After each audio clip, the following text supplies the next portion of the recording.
What's up everyone? So, shoutout po sa inyo guys, sa mga nag-follow sa atin. Maraming salamat po sa inyo. Papunta na naman ako sa ilog ngayon. Dahil maliligo na naman tayo guys. At ito pala yung daanan nila guys. Oh. Yan guys. Ito yung daanan guys sa papuntang ilog. Yung isa guys, nandun sa kabila. Yun, parang kalsada yun siya, malaki. Ito, nasa gitna talaga siya ng gubat. So, ganyan guys, oh. Dito guys, talagang makakalahap ka ng sariwang hangin kasi itong gubat na to guys, pinapahalagan talaga to ng kuan, ng DENR. Kaya, talagang pag may pumuputol ng kahoy dito, talagang binabawal. Ban lang sa mga ganyan guys, yan. Kinukuha yan kasi nila guys kasi pinanggagatong na yan. Mga tuyong kahoy na yan guys. Pwede na yun, pwede na ipanggatong. Nabubuwal na lang yung mga puno dahil sa katandaan na. Diba, namamatay na lang. Ganyan talaga ang buhay. Buhay ng puno.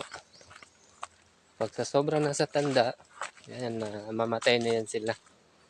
Itong gubat na to guys, ito yung ano namin dati. Mga bata pa kami. Dito kami, yung uso pa yung mga gatong-gatong. Pero dito, uso pa rin naman. Pero karamihan talaga gumagamit na ng mga gas. Kami dati, dito kami kumukuha ang panggatong. Ito guys, nililibot namin lahat ng gubat na yan. Lahat ng gubat na yan guys.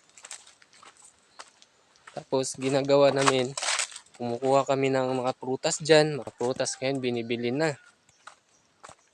Hindi na kinukuha sa mga gubat-gubat. Maliban lang dun sa mga tira talaga sa bundok. Yun. Ang kumukuha sa gubat yun. Pero mga ganito guys, pag nandito ka, makakuha ka pa rin ng mga prutas-prutas dyan. Pero kaunti na lang din. Maraming salamat po guys sa mga nag-follow sa akin po. Maraming salamat po sa inyo. At maraming salamat din po sa mga nanonood ng video ko. Pa-support naman po guys. At sana pala rin tayo, syempre tulad ng ibang vlogger, magpapag-giveaway din tayo. Diba? Para naman may consolation tayo sa mga followers natin. So, pa-support naman po guys ang aking vlog. At sana po guys, pala rin tayo. Di pa magtatagal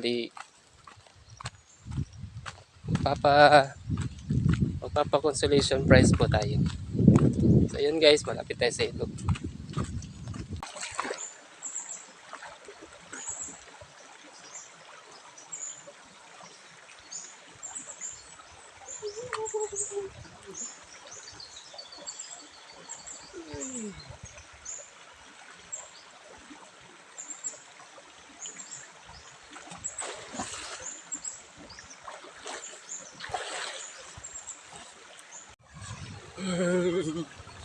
Nako guys.